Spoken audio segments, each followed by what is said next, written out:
এক রাতে খলিফা হজরত উমর রাদিয়াল্লাহ মদিনার রাস্তায় ঘুরছিলেন মানুষের অবস্থা দেখার জন্য।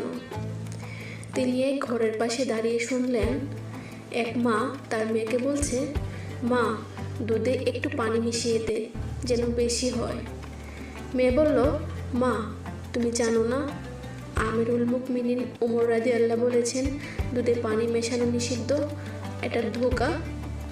মা বলল, উমর তো এখন এখানে নেই, দেখবে কে?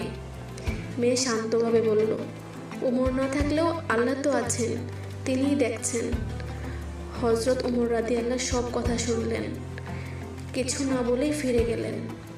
পরের দিন তিনি তার পুত্রকে বললেন, এই মেয়েটি আল্লাহ ভীরু, তাকে বিবাহ করো।